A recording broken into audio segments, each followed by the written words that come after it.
Well, being out in Las Cruces, as many of you know, you see a lot of interesting things.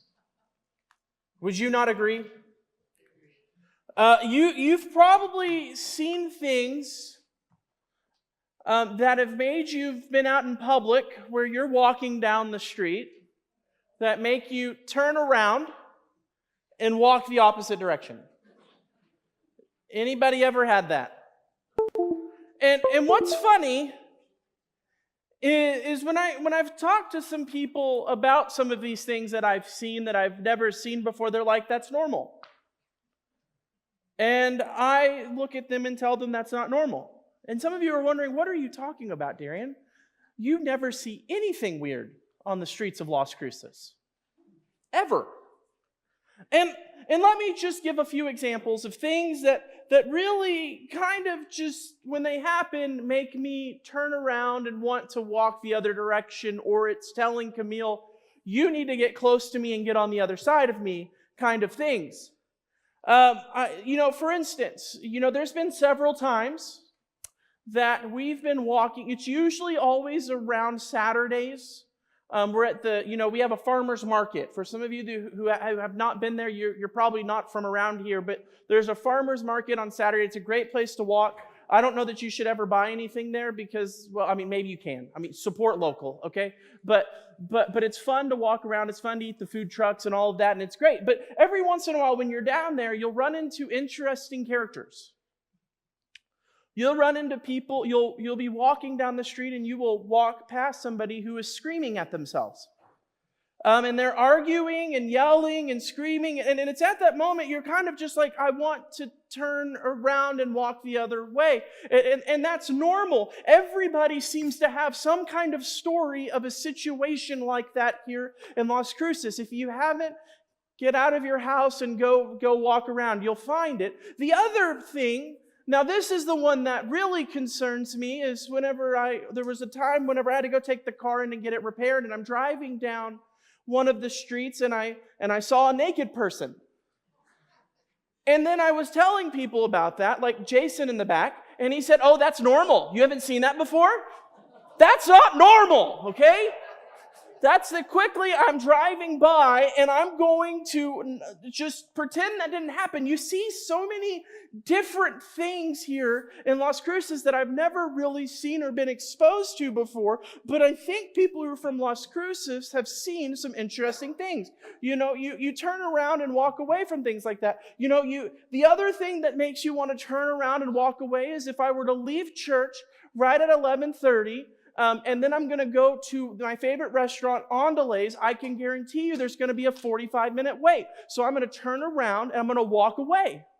Okay? There are a lot of things that just make you want to turn around and walk away. And this morning, what I want us to talk about is I want us to talk about a moment with Jesus where he went to a place where by all means we would all advise him to turn the boat around and walk away. But before I have control. Before we do that, let's talk a little bit about the text before we get into it. So what's going on? To set this up, Jesus has been out teaching. He's been teaching for most of the day, and what he tells them is, hey, we need to get to the other side. So they get on a boat and they start to go across the sea, and they go to a region where really they don't have any business going to. It's not necessarily the place that you would want to be caught at a certain time or a certain time. Maybe it's like being caught in certain places in town where you don't want to be passed at a certain moment in time. You know what I'm talking about? So it's not necessarily the best place to be. But Jesus says, hey, we need to go to the other side to this region. And then what makes it even better, if this didn't tell you that, hey, Jesus, you should turn around and go another direction, while they're on their way to the other side, a massive storm comes and threatens to overtake the boat. And you guys know the story. The disciples are thinking they're going to die. Teacher, do you care if we drown? And Jesus comes in and rebukes the wind and the waves, and everything calms down and is quiet. And then the disciples start questioning, wow, who is this man that even the wind and the waves obey him? And what makes this even more interesting is not only that, the trip they make is actually very short. And there's really only one thing that happened once they got to the land at which they were going to.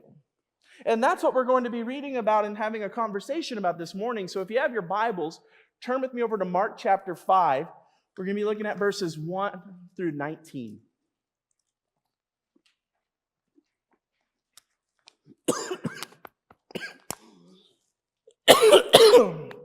My worst fear, choking on stage.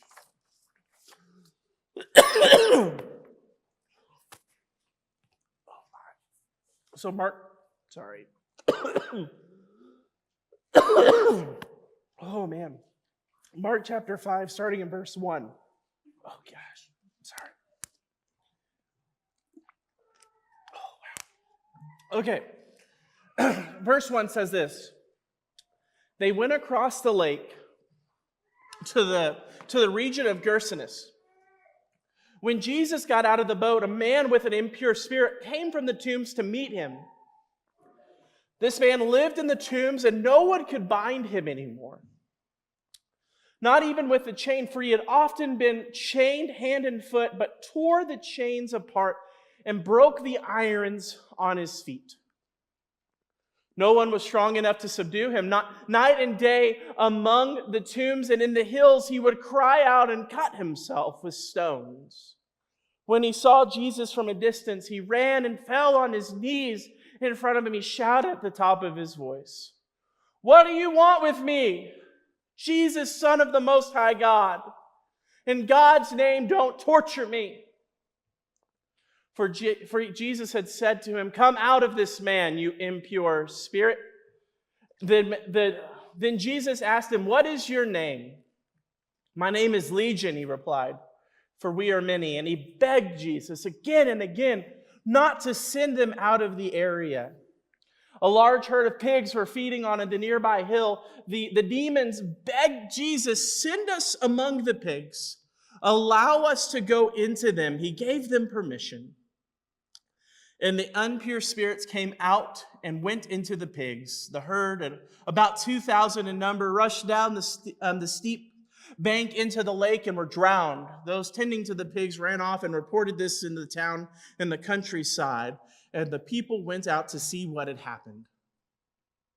When they came to Jesus, they saw the man who had been possessed by the legion of demons sitting there dressed and in his right mind, and they were afraid. Those who had seen it told the people that what had happened to the demon-possessed man and told him about the pigs as well. And then the people began to plead with Jesus to leave the region. And as Jesus was getting into the boat, the man who had been demon-possessed begged to go with him. And Jesus did not let him, but said, "Go home to your own people and tell them how much the Lord has done for you and how he has had mercy on you." So the man went away and began to tell the Decapolis show how much Jesus had done for him, and all the people were amazed. So, first thing that Jesus does is as he arrives, this man came from the tombs to meet him, and it's odd. Why, if you're one of the disciples, you have to be wondering, why would somebody be coming from the tombs? Why is this man rushing to get to Jesus? And you can automatically tell this is probably somebody, on most cases, you should probably stay away from, right? We need to understand that this man is rugged. He has to be scraped up because the Bible tells us so many different things of a description of this man. We then realize that this man is an outcast and an outsider to the maximum. And what the Bible tells us is this man had an impure spirit, or really, as it clarifies more as we go down, it tells us this man was demon-possessed. And he was demon-possessed by a legion. As they say, a legion, we are many. And so he was demon-possessed with all of these different demons or impure spirits in him. And so you can see how society has viewed this man. So much so they've locked him up, and the best place we can keep him is in the tombs, right? That's how we keep people safe. That's how we help ourselves. That's how we help societies. We keep him away. But Jesus did not see that.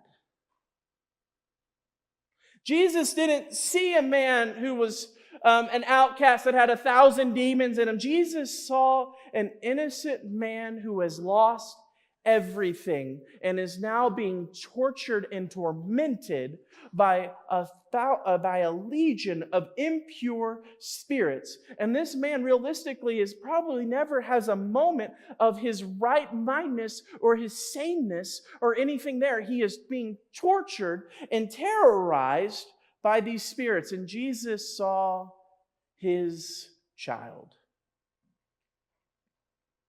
Jesus didn't see an outcast. Jesus saw part of his creation.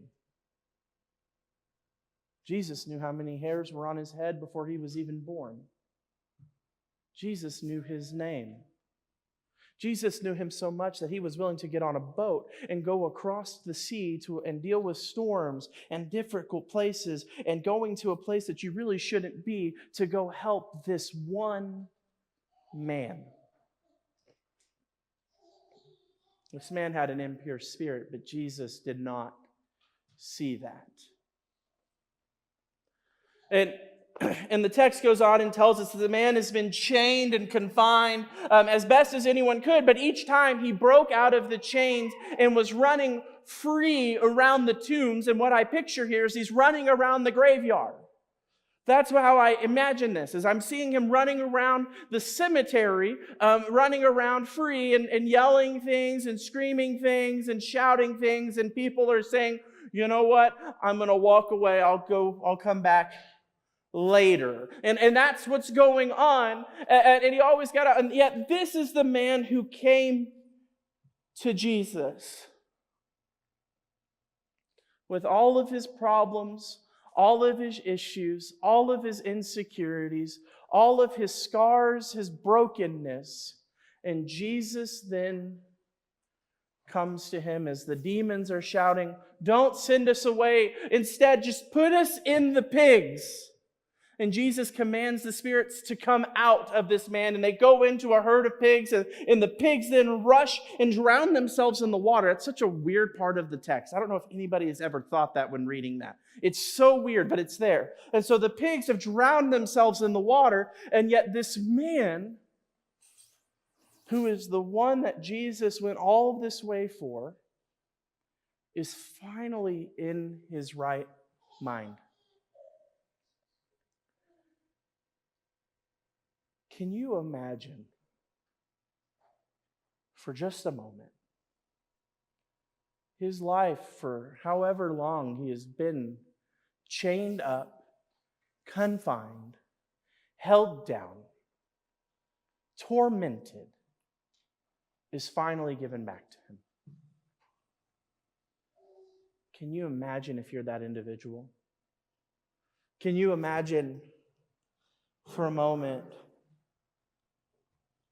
maybe you're somebody who's been addicted to drugs for decades upon decades upon decades. And then finally you're able to become clean. For the first time in many, many years, you're not defined by your craving or your lust or your hunger for whatever substance that it is. And that has been the thing that has torn you apart. It has torn away your relationships, your families, and everything else. And yet, finally, there is a moment where that is no longer your master. I think it's hard for us to understand a demon-possessed man, but maybe we can understand somebody who's been caught in addiction. And maybe somebody who's been able to finally beat that addiction. Can you imagine the testimony that individual has? And so that's what I see. And so the man is set free, and Jesus tells him to go and tell others. But it's even more better is that this man wanted to come with Jesus, and yet Jesus says, no, you need to stay and tell others. Now, if you know anything about your New Testament, what normally happens when Jesus heals somebody? I'll give you a hint. He says, don't tell anybody. And they're really good about keeping secrets, right?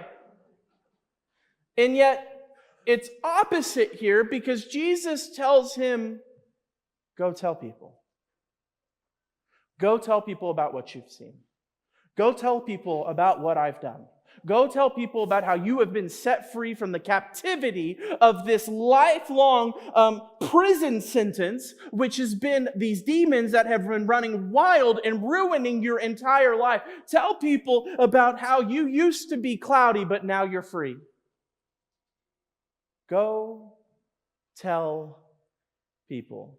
And the only reason I can come up with this is the reason why Jesus would do this is I don't think Jesus goes back to the region at any point in his ministry. And so the person who has been healed has now become the greatest voice of truth to tell the people in the region of, hey, come and learn about a man who has set me free and has given me my life back. You used to know me as the guy you wanted to run away from, the one who broke chains and everything else. You tried to confine me, but the demons would not let me be free. And now you have come to see me, and I have been set free. Jesus went to the one that had nothing left, and yet he set the man free when everybody else said, I'm going to walk away and avoid the difficult situation because they're so different and out of control. And what that means for us is this, and what Jesus is trying to get us to understand is that Christ's mission was to go to the untouchables of society and set them free. Isn't that interesting? Christ's mission, as you missed it, is to go into society and love the untouchables, to love the people that you don't want to talk to love the people we get uncomfortable with, and to set them free and to give them hope and peace and let them know that, hey, there is a better day. Is that you do not have to be defined by this possession. Or I think about the other text we talked about a few weeks ago of the woman who had uncontrollable bleeding and how she was forever unclean. And yet Jesus set her free and said, you do not have to be defined by the blood that which you're bleeding. Jesus goes and reaches and loves the untouchables. And so what that means for us is maybe our call is to love the outcast of our society.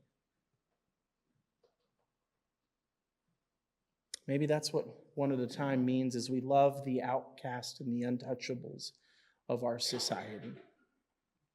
Now, I think it's interesting that Jesus, he took his disciples with him to help this demon-possessed man. And yes, you're like, well, Darian, the disciples are always there. But I think it's interesting that he brought the 11 storytellers with him to tell the story. And you're like, well, Darian, wasn't there 12? Yeah, but one doesn't count. So the 11 storytellers to come out and see the healing at which he was done. Is it possible that maybe Jesus wanted the disciples to learn that, hey, if you're going to be a follower, that means you've got to go to places that are uncomfortable. You've got to have conversations with people that are uncomfortable. You've got to do things that are uncomfortable. And you've got to love the broken and the outcast of society.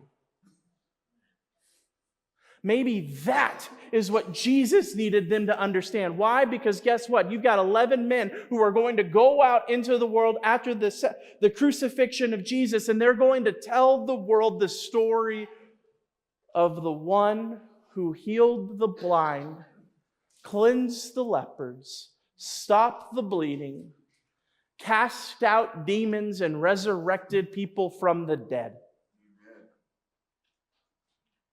Jesus needed these 12 men to know, if you're going to be my disciple, you've got to learn to love the untouchables.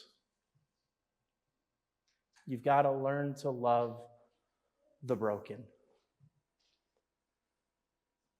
And so my question for you guys, and I want you to think about this, who are the untouchables in your life?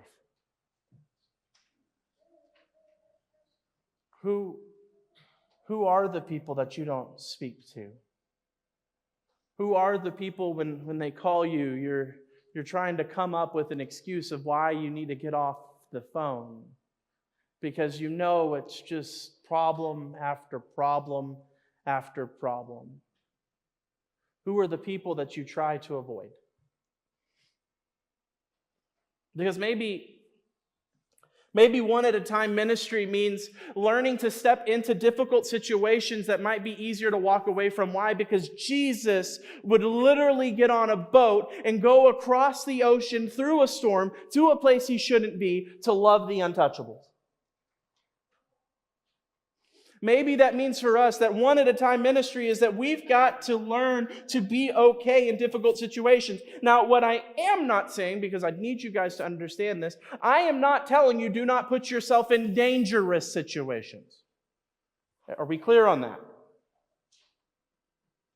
But maybe we need to be in difficult situations because maybe God is sending us into difficult situations to be light and peace and calmness and be a light of restoration in those moments.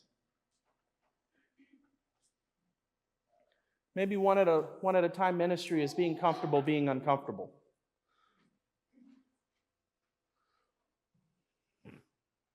And so if you guys have read the chapter this week, you've already read this, but for those of you who I know don't read, I'm going to fill you in on a section of the book that I think was really powerful from our reading this week. The story is he's out doing ministry in one of the prisons, and there's a man there, and he's got a Bible, and he shows him this picture, and he's got tears in his eyes, and he doesn't understand it. And he's looking, and he's trying to understand what is going on. And by the way, this man's got tattoos all over him, obviously a rough-looking guy. And he's got tattoos all over him, and yet he's got tears in his eyes as he shows them this picture. And he says, I just don't understand. And then finally what he realizes is in that little picture, on the corner of the picture is a church. And he looked at him and he apologized. And he said, I don't understand why nobody would come across the street and talk to me. And of course, they would send him messages like, your grass is too long. That's a great way to start the conversation about Jesus. Your grass is too long. You need to clean up over here. You need to do all of this. And ultimately that whole time he was there, and it's not that he was never outside. He says that he would be out working on his bike or whatever it was, and people would be coming in and out of church, and nobody's decided to stop by and say hello. And ultimately what happened is, of course, this man would be convicted of murder. But how different would his life have been if somebody would have just came over and told him about Jesus? Guys, that's why I think about our neighborhood at times, and I think about we need to get out and talking to our neighbors, because how bad would it be? And how many times has it happened here? And I'm sure it has, and I'm sure it's happened under me, and so I need to apologize. But how many times have people in our neighborhood, if we had an opportunity to tell people about Christ and at least let them know that Jesus loves them, or at least, hey, we're here and we want to be able to help you and serve in this community, how many times have we allowed those moments to go past in our life? Do your neighbors know you're a believer? Does our neighborhood know that we're a church and we care about them? Because maybe what one at a time ministry is walking across the street and saying, hello, how can I pray for you? Maybe one at a time ministry is talking to a stranger about Christ who maybe looks a little off or a little different from you. Or maybe it's talking to somebody in this community that maybe you're a little distance from, that you don't talk to, or whatever it may be, and asking them how they're doing. Maybe it's stepping out of your comfort zone and stepping in and just having a conversation with somebody and being there and showing them that you care. Maybe it's calling that person that whenever you start thinking about, I need to call them, you've grown. Maybe it's the family member that you have that has gone off the deep end and you're just like, oh my goodness, every single time I call them, it's always problems. It's going to be an hour and a half. Maybe you need to call them and pray for them. Maybe you need to call them and have a conversation with them. Maybe One at a Time ministry is saying that I'm going to get out of my comfort zone this week and I'm going to learn to love the outcast that God has placed in my proximity. Why? Because they need Jesus too. I don't know if we've ever thought about that.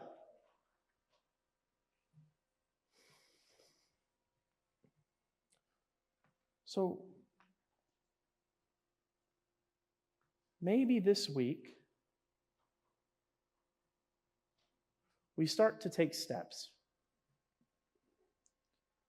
in loving the problematic people that God has brilliantly placed in our lives, and realizing that maybe God has put you, believer, to speak truth into their life. Now, I can't tell you that it doesn't get difficult and it doesn't ever get awkward. I remember, a One at a Time ministry moment that we did. I don't know if I tell this, but when Scott and Lewis were there, we're driving by to go do visits, and we pull over, and this person has a flat tire. And they're going on and telling us about, and we stop by and we try to help. And ultimately what it ends up leading to is Scott and Lewis have left me with this person. And we're just sitting out there talking and having conversations. And my in-laws are in town. I'm like, I can't be here all day. And Camille was mad at me. But anyway, it leads to going out and helping people. And it was a big time investment and it cost something. But man, it was cool to get to hear her story. It was cool to get to listen to her and understand, and it was different, but maybe that's what loving people one at a time means. Maybe it's investing time and putting yourself in really uncomfortable situations, but knowing that God has placed you there at that moment to do something. And maybe it's not anything that will ever happen with that individual, but maybe it's what God is wanting to do in you in that moment. And realistically, and I'm about to be done because I'm starting to ramble and I apologize, but it made me start thinking maybe One at a Time ministry is not necessarily about what God is going to do with the other people, but really what God is doing inside of us. Because what happens inside of us is what changes us. And realistically, if we're called to be like Christ, then, that means if we're going to be like Christ, we've got to become like Christ. And where did Christ do? He put himself in uncomfortable situations. Why? Because God placed him there on the earth to make a change and an impact on people. So therefore, maybe we need to make an impact on people. I don't know. It's just something I came up with in the moment. But let's not be afraid to love the untouchables in our society. Don't put yourself in dangerous situations where you could end up, being hurt. So maybe don't go alone, but talk to that individual. Call that person. Invite that individual out for lunch. And love them because Christ loved you, and at one point you were the untouchable person, whether you want to admit it or not. And yet God changes everything in us one at a time.